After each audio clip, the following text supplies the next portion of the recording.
Bueno, vamos entonces a partir la pantalla y ahí estamos con el grupo focal. Se está viendo la imagen, ¿verdad? Sí, profe. Ya. Vamos entonces. El grupo focal, le estaba comentando así, en términos generales, es una técnica de investigación que se fundamenta, es una técnica cualitativa, eh, que tiene varias formas de entenderla. Una de ellas es entenderla como una entrevista grupal, pero yo diría que esa es una forma más bien restrictiva de entenderla. A mí me da la impresión de que la mejor forma de entender el grupo focal es como una recreación, ¿no es cierto?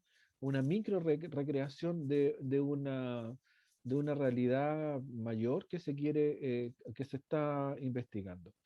El grupo focal básicamente es la interacción que hay entre personas que forman parte de un conglomerado o de una comunidad o de una organización o que poseen entre ellas una cierta característica que los hace distintivos. Por ejemplo, yo puedo hacer un grupo focal con estudiantes de primer año de la Universidad de Santiago. Puedo hacer ahí un grupo focal. Incluso me puedo ir a los estudiantes de primer año de las carreras de ciencias. Y si yo quiero averiguar ciertas características del grupo que forman los estudiantes de primer año de las carreras de ciencias, yo lo que puedo hacer es invitar a una conversación digamos, a estudiantes, hombres, mujeres, o no sé, bueno, ahí hay un proceso de selección que formen parte de este grupo mayor que quiero investigar.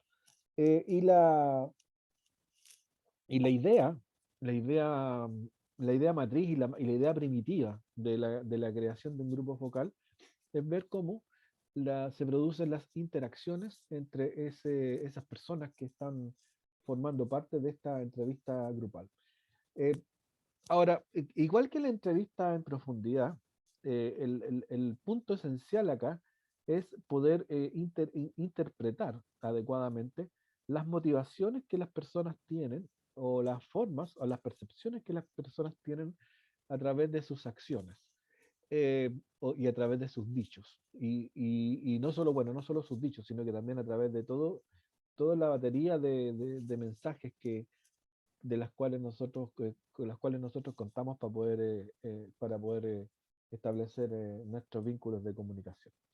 Ahora, como les decía, el grupo focal es es una técnica que está representada acá por distintos grupos, ¿no es cierto? Acá tenemos un equipo de un grupo que está interactuando, que tiene una persona que está guiando la conversación. Acá también tenemos un grupo, este es un grupo de mujeres, que hay una mujer aquí que está guiando la conversación.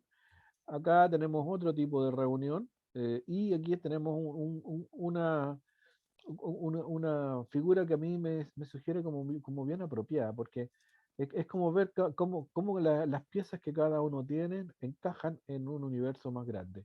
Y de eso se trata, de poder establecer eso, cómo las piezas que cada persona tiene, que a lo mejor tienen la forma, pero tienen distintos colores, encajan con la geografía mayor.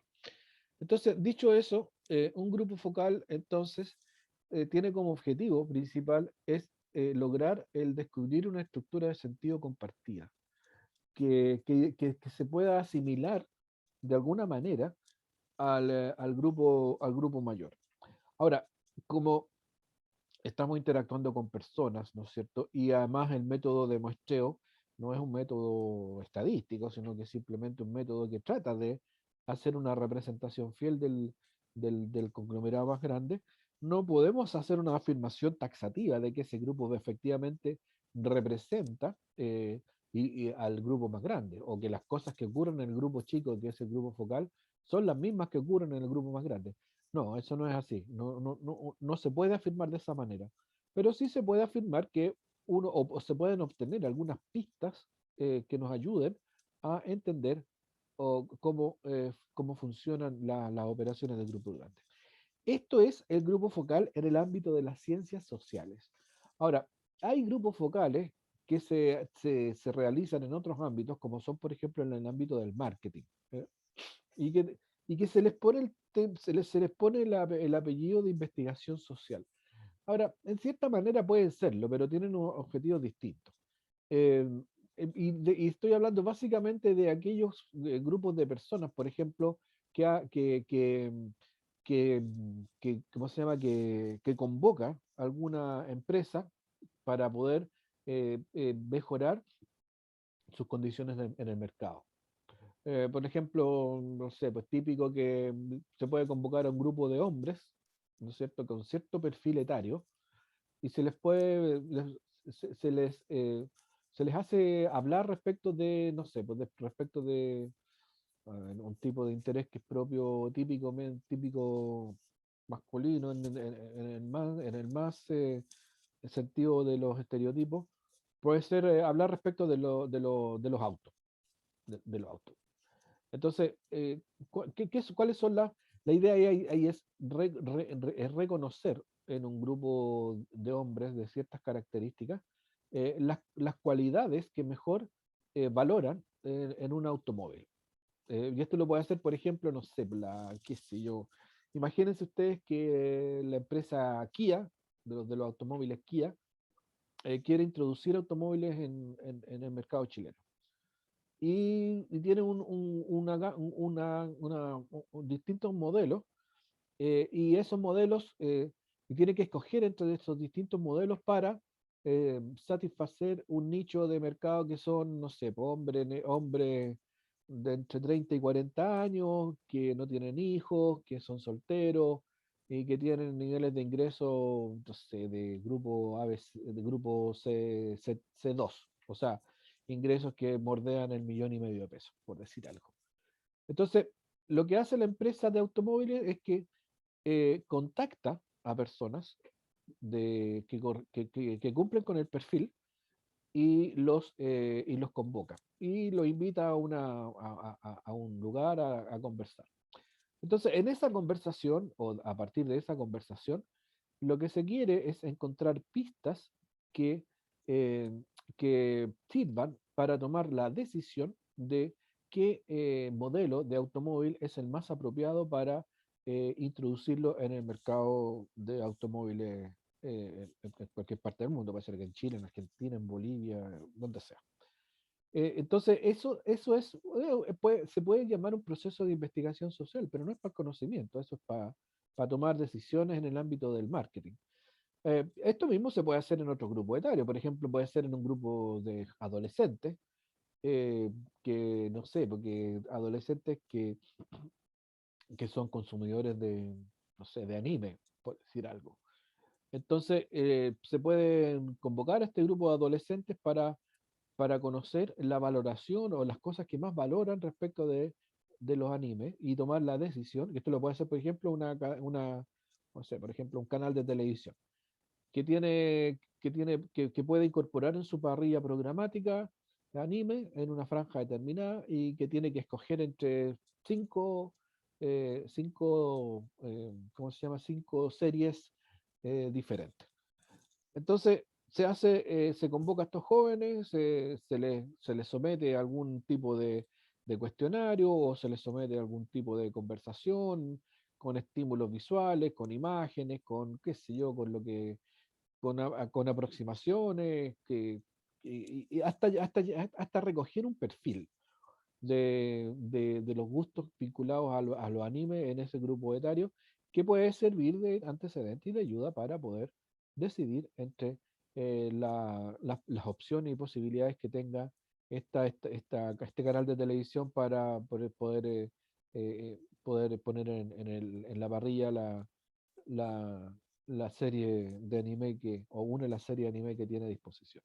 Entonces, esos grupos son grupos de investigación de mercado que pueden ser, que tienen, como les decía, hasta cierto punto pareciera que fueran investigación social, pero que por técnica y por formas quizás se asemejen en la técnica, pero que tienen un sentido completamente distinto. Ahora, distinto es que si yo voy a un colegio, ¿no? Y pretendo levantar una suerte de diagnóstico del colegio, y dentro de lo que me interesa es ver cómo son las relaciones al interior del cuerpo de profesores. Entonces yo puedo hacer entrevistas a profesores individuales, por cierto, y cada uno me dará su percepción respecto de cómo es el grupo de profesores. Y puedo hacer una investigación focal, un grupo focal. Y allí lo que yo persigo es que el grupo que convoqué, que, que la idea es que ojalá represente en su conformación, ojalá representara de la mejor forma posible al grupo mayor. Es decir, si en el grupo mayor de profesores, por ejemplo, supongamos que estamos en un colegio de enseñanza media, eh, si el equipo de profesores, no sé, son 40 y de esos 40 25 son hombres y 15 son mujeres, entonces hay una proporción allí de hombres-mujeres que ojalá yo pudiera replicar en el grupo focal. Es decir, en el grupo focal no todos deberían ser hombres y tampoco todos deberían ser mujeres, y tiene que haber una proporcionalidad que puede ser mitad y mitad o un poco cargado para hombres que para mujeres porque hay porcentualmente más hombres que mujeres. Luego de eso puedo determinar por grupo etario. Si es que el grupo etario es una distinción importante dentro del grupo de docentes. Entonces puedo escoger personas que estén en torno a los 30 años, personas que estén en torno a los 40 años y personas que estén en torno a los 50 años. Y ahí irlo distribuyendo entre hombres y mujeres. Y también podría ser según el área de trabajo, es decir, puedo dividirlo entre los profes del área de ciencia y el profe del área humanista. Y si son mitad mitad, entonces que la mitad sea humanista y que la otra mitad sea de ciencia. Y así voy tratando de que se pueda representar la diversidad del cuerpo de profesores en este grupo focal. Entonces, yo ahí los voy a tener a todos identificados, voy a decir, mire, esta persona que es una mujer del grupo etario en torno a los 40 años y es del área de la ciencia. Y esta otra persona que está al lado es un hombre que está en torno a los 30 años y es el área de las humanidades. Y así identifico a los grupos. Eh, bueno, y cuando los tengo ahí instalados el grupo, los hago hablar. Eh, y lo hago hablar no de una manera típicamente de entrevista, o sea, no es que yo tenga un grupo, un montón de preguntas que les voy a tirar al grupo. O sea, puede ser a través de una pregunta, pero la idea también es que sea una provocación para la conversación. Es decir, yo puedo provocar a través de una entrevista o puedo provocar a través de afirmaciones. O sea, yo le puedo decir al grupo, ¿qué tal si se refieren a este tema? Si estamos con el grupo, con el cuerpo de profesores, entonces podemos decir, a ver, ¿cómo perciben ustedes a los estudiantes en general, en términos de su compromiso con las actividades académicas? Eso puede ser una provocación. Por favor, refiéranse al compromiso que tienen los estudiantes respecto de sus obligaciones académicas. O puedo preguntar derechamente, decir, ¿ustedes creen que los estudiantes son responsables con sus actividades académicas? Lo puedo proponer de las dos maneras. Ahora, la idea siempre, igual que en las preguntas, es no emitir juicios, porque si hago la pregunta, ¿ustedes creen que los estudiantes son responsables? Estoy asumiendo indirectamente un juicio, que es que los estudiantes no son responsables, y por eso tengo la necesidad de corroborarlo. Eh, por eso es más neutro plantear la percepción, plantear la afirmación, y decirle sencillamente, por favor, me gustaría que ahora conversáramos respecto de la responsabilidad o respecto de la forma en que los estudiantes se enfrentan sus actividades académicas. Y ahí el grupo o cada integrante del grupo tendrá la posibilidad de hablar. Y si aparecen las diferencias, voilà, esa es la idea, que aparezcan las diferencias, que aparezcan las distintas visiones y se genere el ambiente de conversación. Porque ahí en la conversación uno podría, por ejemplo, notar que el juicio de las personas mayores es distinta que el juicio de los que son menores. O sea, que el juicio que tienen los profes que están en torno a los 50 años diga, por ejemplo, que lamentablemente la actitud que tienen los estudiantes respecto de sus obligaciones escolares no es del todo responsable. Y que no se la toman en serio y que no se preocupan de sus obligaciones o cosas por el estilo. Y los más jóvenes que puedan decir, mire, en general yo creo que los estudiantes son responsables, están motivados y bla, bla, bla. Y ahí uno puede empezar a entender cosas. Por ejemplo, si se da la situación que yo les menciono, uno podría comenzar a interpretar de que hay una mejor relación entre los profesores más jóvenes respecto a los profesores más viejos con los grupos de estudiantes. Esto es mera especulación, yo no estoy diciendo que sea cierto, pero si eso saliera en la conversación, uno podría empezar allí a investigar. Y si hay un contrapunto, además, o sea, si no solo este grupo de profesores más jóvenes representa una percepción distinta al grupo de profesores con digamos, menos jóvenes, sino que, o sea, si no solo aparece esta diferencia de percepciones, sino que además aparece una discusión entre ellos, en el sentido de tratar de argumentar a favor de la posición propia y contra argumentar respecto de la posición ajena, entonces ahí si aparece una conversación de ese tipo y que se va tornando en confrontación, uno podría pensar que hay un problema también de articulación entre los profesores que tienen visiones digamos, profesores que son de mayor edad respecto de los profesores que tienen menos edad. O sea que ahí hay una contradicción, o sea y que eso podría estar alterando un poco el clima laboral entre los docentes. Entonces, la idea es siempre generar, ojalá, cuestiones como las que yo les mencionaba. Ahora, el grupo focal, desde el punto de vista de sus características, es una modalidad de entrevista grupal abierta y estructurada. Estructurada porque, al igual que la entrevista en profundidad, el grupo focal eh, tiene como misión, digamos, poder dar cuenta de objetivos de investigación. O sea, por mucho que estemos en métodos cualitativos, hay objetivos de investigación. Y hay definición, como vimos la semana pasada, hay definiciones de dimensiones de análisis y en función de eso se diseña el grupo focal. O sea, uno va a la entrevista focal, digamos, pensando en el tema sin pensar en los detalles. O sea, hay preguntas, hay temas que están previamente seleccionados y que se ponen en la conversación. Bueno, las participantes, la idea es que tengan o se generen todo tipo de interpretaciones, ¿no? O sea, que a través de ellos uno pueda encontrar imágenes, conceptos, lugares comunes respecto de una comunidad o de un colectivo. Se funda sobre un postulado básico, que una representación colectiva a nivel micro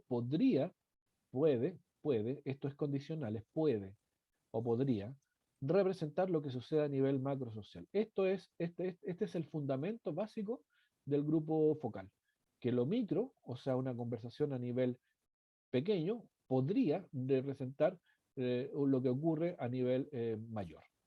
Y cuando aquí se dice macrosocial, básicamente es considerando el universo que se está estudiando. O sea, hay estudios que se hacen de investigación social en donde, no sé, se quiere conocer la realidad de los adolescentes en Chile. Y por cierto, que conocer la realidad de lo que sucede en los adolescentes de Chile es un estudio enorme, porque los adolescentes en Chile son millones y tienen distintas características según muchas cosas, según muchas variables, de partida de donde viven, porque no es lo mismo la realidad de los adolescentes que viven en las zonas urbanas como Santiago, densamente pobladas, a la realidad de los adolescentes que viven en lugares que no son Santiago y que tienen baja densidad de población. Por ejemplo, los adolescentes que viven, no sé, por decir dónde, en qué lugar, en Peralillo, por decir una zona, o por mencionar un pueblo, o los que viven en Castro, o los que viven no sé, pues en Cochamó, o los que viven qué sé yo, en Los Vilos, no, no son iguales, o no tienen las mismas experiencias vitales y el mismo comportamiento seguramente que los adolescentes que viven dentro de la gran ciudad.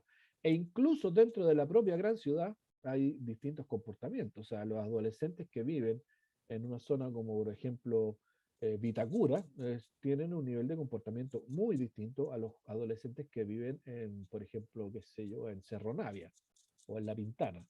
Son realidades distintas. Entonces, de todas maneras, y un proceso de investigación social que se proponga hacer un trabajo como ese, necesita hacer muchos estudios paralelos. Entonces yo puedo ir, por ejemplo, a hacer un focus group con los jóvenes de Vitacura y también puedo hacer un focus group con los jóvenes de La Pintana o de Cerro Navia. Y después puedo ir a ver a los jóvenes que viven en Ancud o en Arica o qué sé yo, en Vicuña, en el Valle del Elqui, o donde a mí se me ocurra. Entonces ahí yo voy tratando de a través de estas conversaciones con esas personas, de ir capturando lo macro social. Y no es que estos jóvenes, y esto insisto, porque es muy importante y voy a ser majadero con esto, no es que haya una representación estadística los procesos de encuesta, sino que hay una representación más bien simbólica y una recreación que podría ayudarnos a entender el grupo más grande. Bueno, y el grupo focal, como acá dice, es una técnica de levantamiento de información para estudios sociales.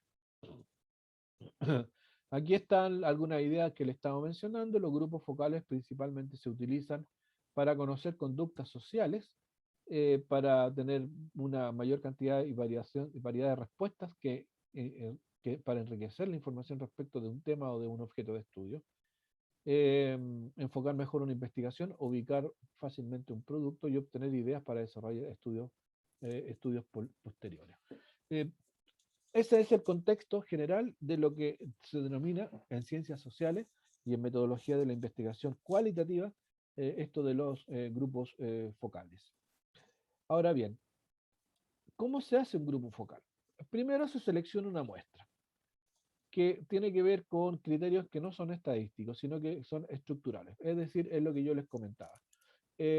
Donde las variables más relevantes o las variables que más se utilizan en estos casos tienen que ver con edad, sexo, clase social, también puede ser nivel socioeconómico, población, población, densidad de población, a eso me refiero, o algún otro criterio que sea relevante para el universo de estudio en que estoy metido. Entonces, si nos situamos en este contexto, en el caso de una escuela, lo conveniente es hacer un estudio que separe a los grupos por estamento. Porque no, claro, porque, por ejemplo, si yo pongo en un grupo focal a profesores y estudiantes, ahí la conversación se va a ver afectada por la asimetría. Se va a ver afectada por los niveles de autoridad que existen entre los estudiantes y los profesores, que podría eventualmente inhibir la conversación tanto de profesores como de estudiantes. Lo mismo que podría ocurrir entre profesores y padres. Ahí también podríamos tener una asimetría en términos de la responsabilidad y las competencias para hablar respecto de una realidad educativa en una comunidad. Entonces lo mejor es separar estamentos. O sea, si queremos capturar la idea de los profesores, hacer un focus de profesores. Si queremos capturar la idea de estudiantes, hacer un focus con estudiantes. Y así también con los padres o con el equipo directivo. Eh, entonces, estas son las ideas, los criterios que nos permitirían hacer como una distinción del grupo focal. Es importante que ustedes traten de retener esto porque lo vamos a ocupar después. Después, el número de personas que participan, en teoría, puede ser de ir de 2 a 10, pero un grupo de 2 es un grupo en realidad muy pequeño, no sirve. Y un grupo de 10 puede ser adecuado, pero aquí el grupo de 10 personas requiere mucho talento por parte de quien dirige el grupo focal, porque ahí el moderador o moderadora del grupo focal tiene una misión muy importante, que es que el grupo converse y ocuparse de cada uno de sus integrantes. Entonces, 10 puede ser un buen número, pero depende de las características del moderador. Normalmente se dice que la mayor eficacia está en grupos que van entre 4 o 6 personas, pero eso también es discutible. Yo he hecho grupos focales con 8 personas y no ha habido ningún problema. No ha sido más eficaz que un grupo focal o sea, no ha sido menos eficaz que un grupo focal de 6 personas. Ahora, ¿Cómo se compone el grupo focal? Aparte de, obviamente, de las personas que son parte de los interrogados o interrogadas, está el moderador, que es la persona que conduce la conversación, que pone los temas y que además decide cuándo los temas se deben cambiar. Y esto es básicamente atendiendo a la dinámica del grupo. Eh, Normalmente cuando en un grupo ya los temas se empiezan a repetir, los argumentos se empiezan a repetir, es que el tema está agotado. Y de ahí la idea digamos, lo mejor en ese minuto es cambiar de tema o terminar la actividad. Entonces, pero eso es decisión son decisiones que debe tomar el moderador, porque es quien comanda, quien lleva las riendas de la investigación. Ahora, quien haga de moderador o moderadora en un grupo focal puede o no puede ser quien está realizando la investigación. Porque pueden haber personas que hacen investigación, pero que no tienen mayor experiencia o expertise en la moderación de entrevistas grupales. Y allí lo que se hace es pedirle a alguien que sepa del tema para poder hacer el trabajo. Pero si es el caso, el moderador, o sea, quien tome las riendas de la moderación del grupo focal, tiene que conocer muy bien la investigación para poder conducir bien la, la, la- para poder bien conducir la observación. Eventualmente pueden haber observadores, que son personas de apoyo al moderador o moderadora, pero esto es menos necesario si el grupo focal se está grabando en video. Eh, Ahora aquí hay dos posibilidades, o se tienen observadores o se graba en video. Y esto tiene que ver con también aquella parte de la interacción que a la persona que está haciendo la moderación puede que se le escapen, que no las vea, porque no puede estar mirando evidentemente a 8 personas de forma simultánea. Entonces, y esto, esto pensando, como lo comentamos para las entrevistas en profundidad, pensando que la comunicación tiene una componente muy grande en términos porcentuales con la comunicación no verbal. Entonces, hay muchas gesticulaciones, posturas corporales que pueden aportar información respecto de lo que está pasando en la reunión. Y eso el moderador o quien haga el trabajo de moderación no lo puede hacer solo o sola. Para eso están este equipo de personas que van tratando de capturar ese ambiente y digamos, esas acciones no verbales de los entrevistados y entrevistadas. Eh, pero si no tenemos estos dos personas de apoyo, se puede hacer perfectamente con una cámara de video y uno toma la grabación y después se recrea. De tal manera que quien hace el proceso de análisis del grupo focal pueda estar mirando esta alternativa, digamos, estos acontecimientos que tienen que ver con la comunicación no verbal de quienes forman parte del grupo que está siendo entrevistado. Bueno, los participantes que son seleccionados por alguna característica que los une, como lo habíamos dicho recién. Y bueno, también hay una cosa que es encargado de logística, esto es ya pensando en focus group de tipo más bien profesional, que se preocupa de buscar a las personas para hacer el focus, se preocupa de encontrarse con el local adecuado, porque aquí sí que es importante tener un lugar para poder hacer esto, que sea un lugar tranquilo, en donde las personas se sientan cómodas y puedan conversar sin mayores interrupciones. Eso es muy importante. Y algunas veces es conveniente, si estamos estudiando en un colegio, por ejemplo, hacerlo fuera del colegio, en ambientes neutros, de tal manera que las personas no se sientan inhibidas a compartir sus percepciones y su experiencia. Y también en todos los grupos focales, siempre la idea es tener algo para tomar, un café, un té o jugo o lo que sea, y algunas cosas para picotear, eh, un sándwich o qué sé yo, cosas por el estilo. Bueno, el grupo focal tiene un guión de preguntas, que las primeras son orientadoras, después después de las preguntas orientadoras que tienen estas características, eh, que, que la idea es llevar a la discusión de lo más general a lo más específico. Igual que en la entrevista en profundidad. Igual. Si a nosotros nos interesa, por ejemplo, con el grupo de profes, hablar de cuestiones bien concretas, como por ejemplo, qué sé yo, la articulación entre los distintos profesores, uno puede partir hablando de cosas bien generales, o sea, puede partir hablando respecto de cómo son digamos, cómo es la actividad en el colegio en general, cómo es la relación de los profesores con sus estudiantes, con sus padres, con la relación de los profesores con el equipo directivo, cómo los profesores se sienten en su trabajo, cómo es la relación entre los pares, las condiciones laborales, las condiciones de apoyo para su labor, y así vamos sistemáticamente agotando los temas hasta llegar a lo que nos interesa, que es que puede ser el objetivo de la investigación, que en este caso hipotético es conversar sobre los niveles de articulación entre los distintos profesores para mejorar los aprendizajes, por ejemplo. Puede ser de eso se trata esto, de llevar la discusión desde lo más general a los temas más específicos.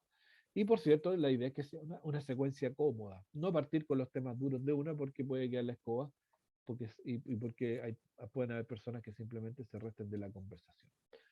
Eh, Ahora, la selección para el moderador del grupo focal debe tener que ver con sus características. Ojalá que no esté involucrado directamente con el tema de estudio, o sea, que no sea profesor o profesora, que no, y menos que sea del colegio donde se está haciendo. Tiene que conocer perfectamente la investigación. La idea es que tenga habilidades de comunicación y habilidades blandas, especialmente muchas habilidades blandas, de tal manera que esta persona puede hacer alguna suerte de empatía con los miembros del grupo que está siendo entrevistado. Empatía en el sentido de ponerse en el lugar del otro para poder entender mejor al otro. Y que la persona que está siendo parte del grupo focal también lo sienta de esa manera, porque cuando alguien siente que la persona que está al frente está entendiendo lo que uno está diciendo, uno habla más. Eso es así. Las personas que se sientan comprendidas entran en confianza y cuando alguien está en confianza no se siente agredido ni percibe riesgos, entonces viene un proceso de conversación más bien suelta y relajada, que es lo ideal. O sea, lo ideal es que todas las personas que participan del grupo focal se sientan completamente o se sientan en una posición distendida, en el sentido de que no tengan tapujos ni tengan, ¿cómo se llama?, inhibiciones para conversar respecto de los temas que les son importantes para el grupo. Esto está en esto de acá también de dominio de grupo.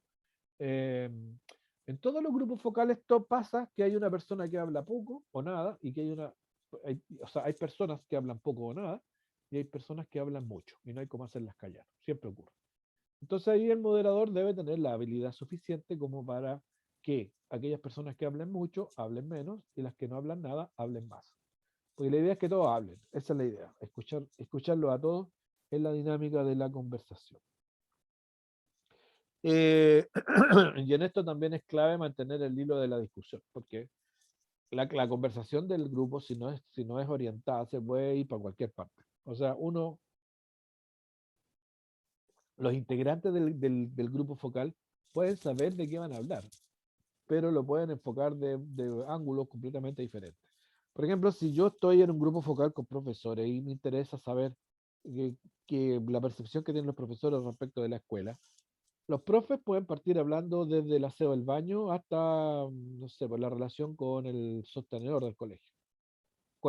Se pueden, o sea, se puede iniciar una conversación así de dispersa.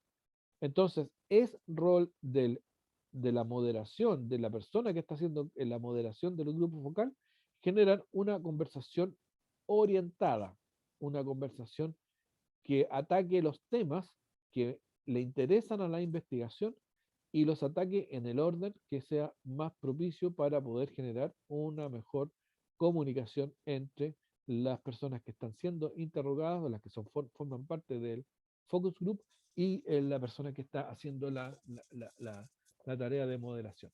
Y todo esto enfocado en el grupo, en el tema que le interesa al estudio. Entonces, esto es esencial. O sea, quien haga la moderación debe mantener el hilo central de la discusión y ciñéndose, por cierto, al guión que debe estar previamente consensuado y conversado con quien hace la moderación. Porque evidentemente si no conoce el guión, no va a poder mantener o no va a poder conducir la conversación. De repente el moderador tiene que reorientar la conversación, o sea, es la interacción del grupo, ¿no? Digamos, pueden ir apareciendo cosas, lo que va haciendo que la conversación se vaya yendo para temas que no nos interesan. Entonces el moderador tiene que tener la capacidad como para convocar al grupo a volver a los temas que le importan al proceso indagativo. Ahora, respecto de la reunión, ojalá sean lugares que no son, digamos que son neutrales. O sea, si yo quiero hacer un focus group con los docentes del colegio, lo ideal es hacerlo fuera del colegio, porque el estar en el colegio puede tener un efecto intimidador. Y eso puede significar que las personas no hablen todo lo que, lo que piensan, sino que haya aspectos de su, ¿cómo se llama?, de sus percepciones o sus creencias que se las guarden. Y la idea es que lo saquen todo para poderse hacer una buena idea. O sea, que no haya ocultamiento de temas.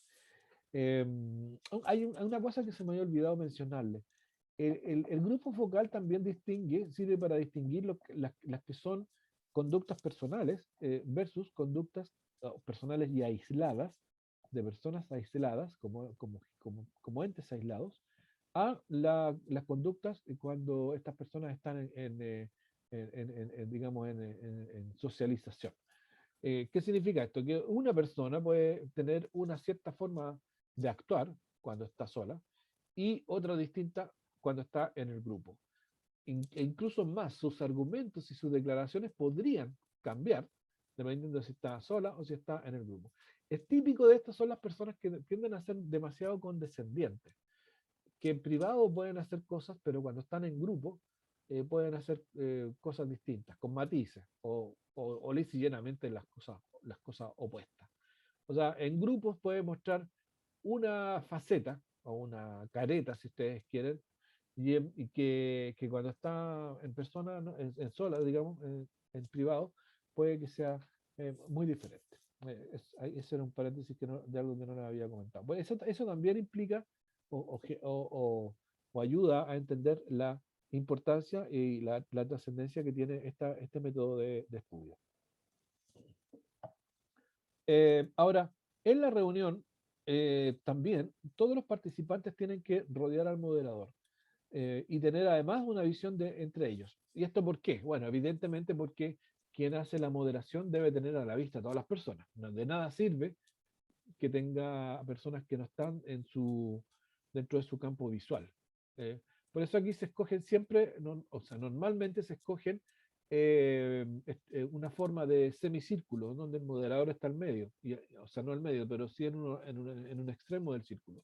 O también una forma de herradura, en donde el moderador está al medio. O sea, son dos maneras distintas de distribución de las personas.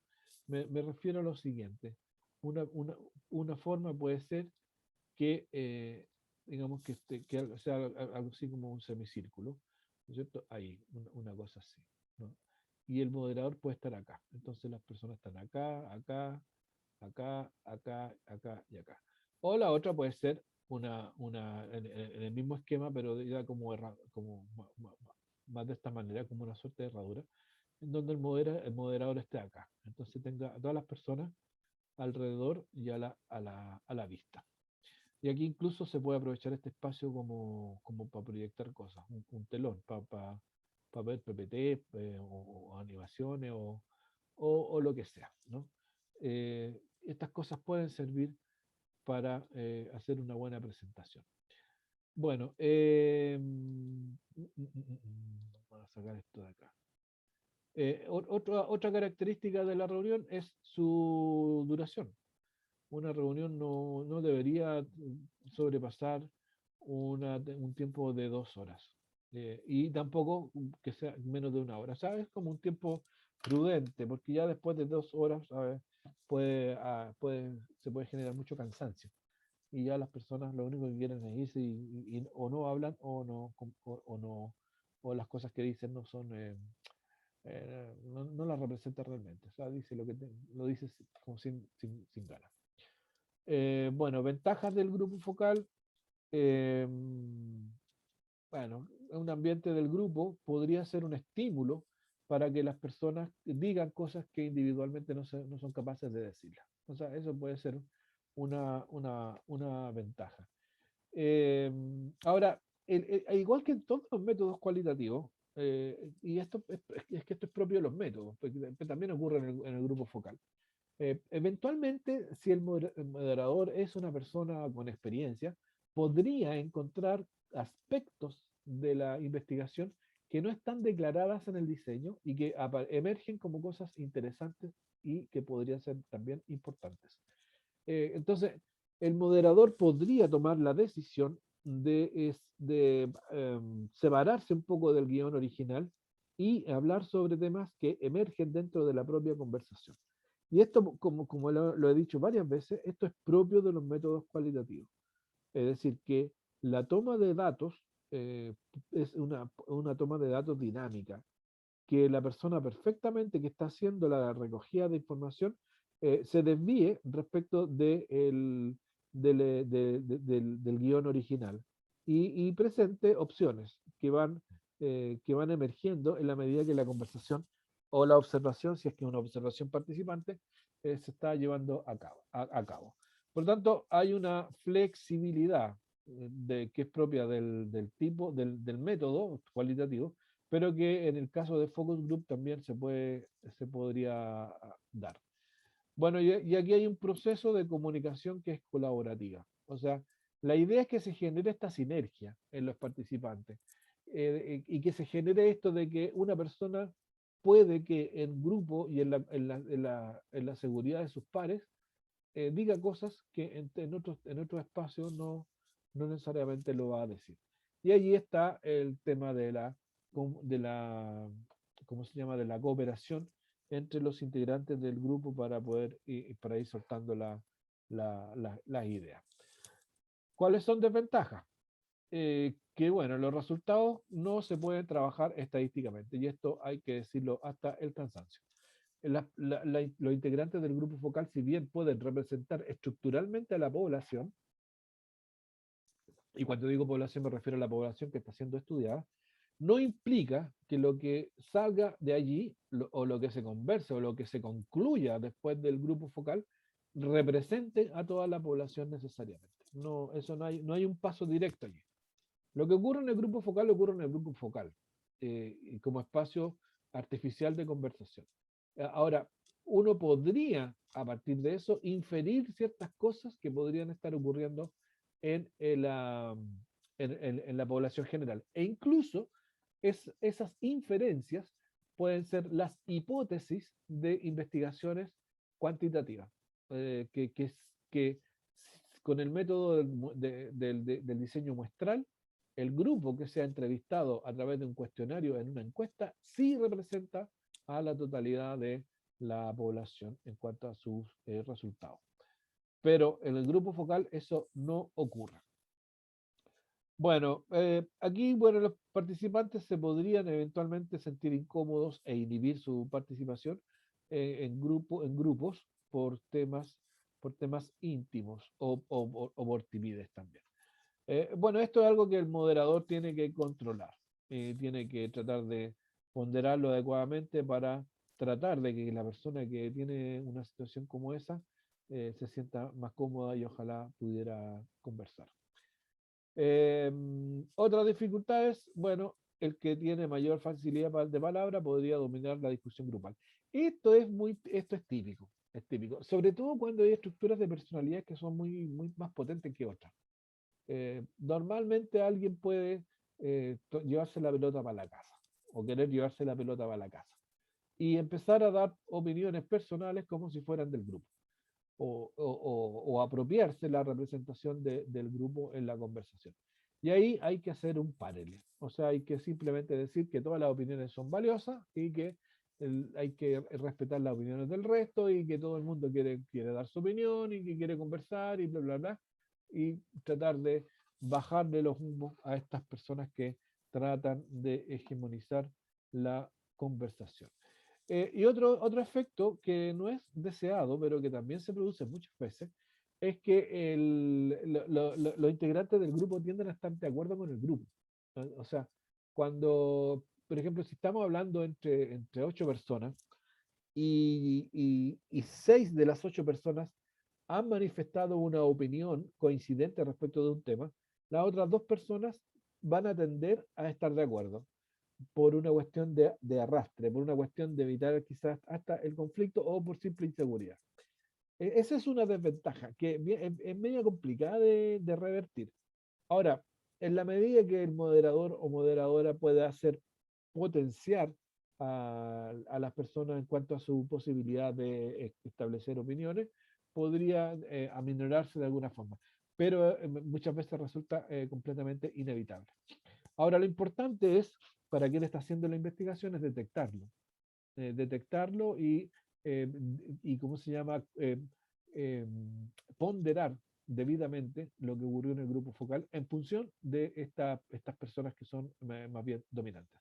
Ahora, esto mismo, digamos, puede ayudar a hacer una mayor comprensión del grupo objetivo. O sea, esto nos puede ayudar a poder entender mejor a los profesores del colegio si es que descubrimos algo por el estilo.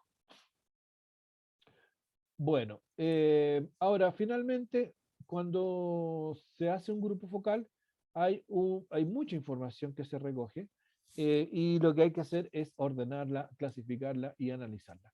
El miércoles vamos a ver algunas ideas de cómo se hace el análisis de información que salió de técnicas cualitativas.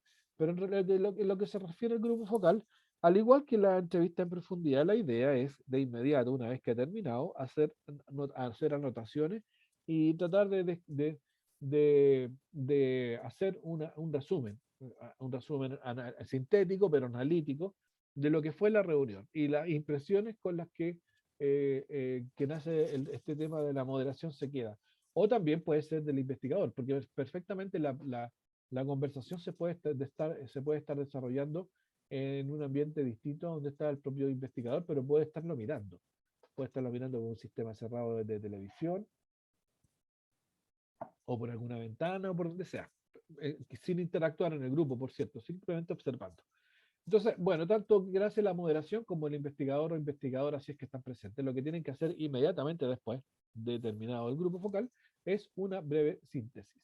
Luego también, como en la entrevista en profundidad, hay que hacer una transcripción de lo que se ha dicho.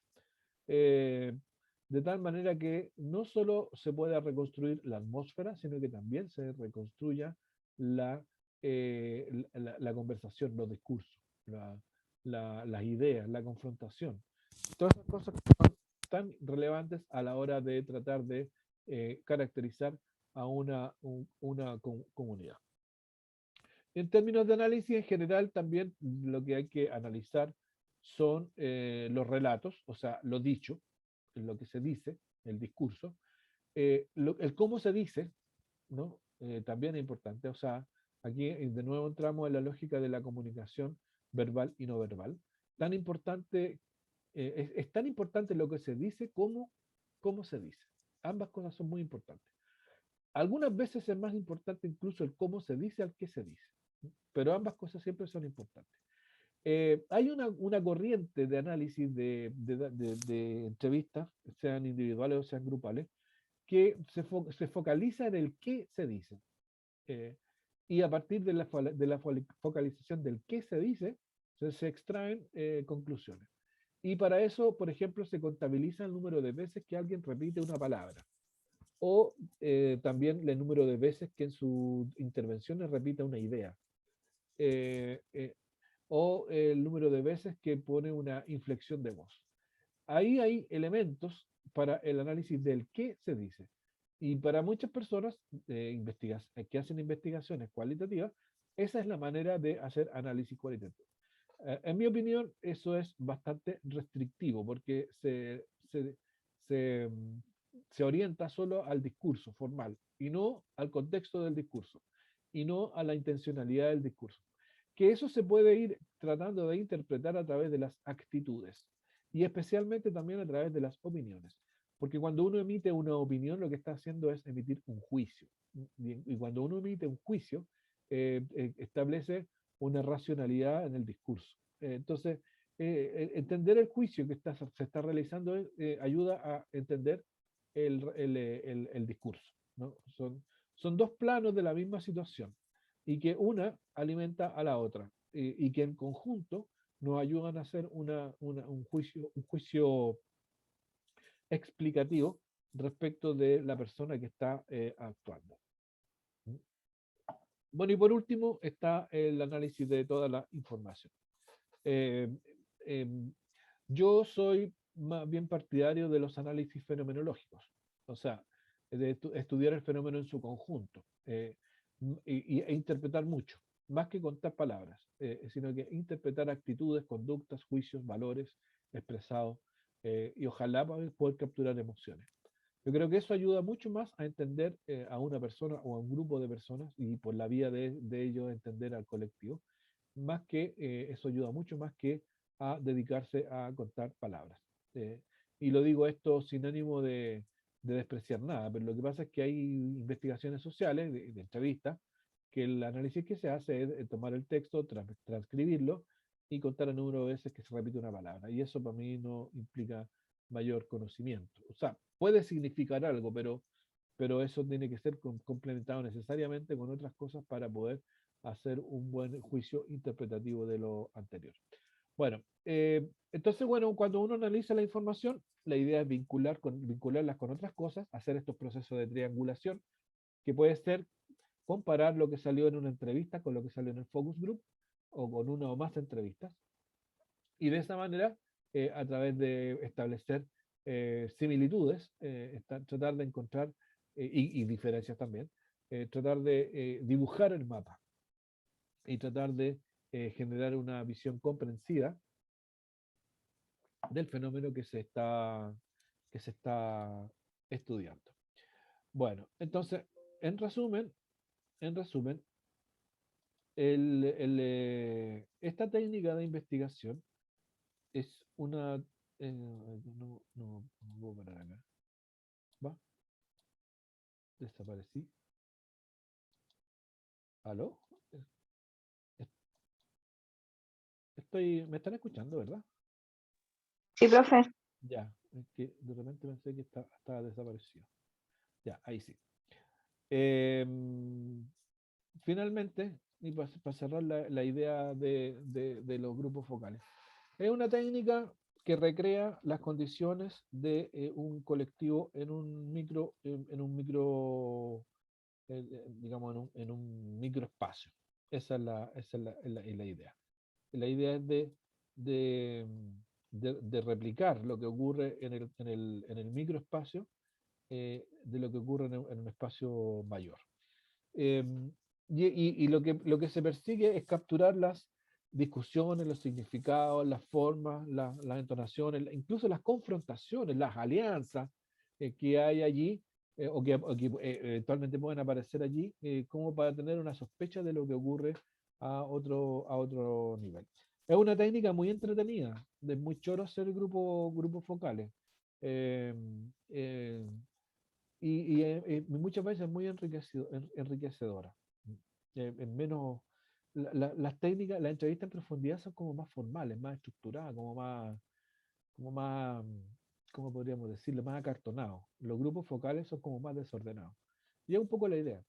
Pero uno tiene que estar ahí como parte del proceso de investigación, pendiente de los significados, de las cosas que aparecen para poder interpretarlas adecuadamente y aportar en el diseño del trabajo investigativo que se está desarrollando y que se está realizando. Eso es cuanto puedo decir respecto de los grupos focales. ¿Algún comentario sobre esto? ¿Algo que quieran acotar?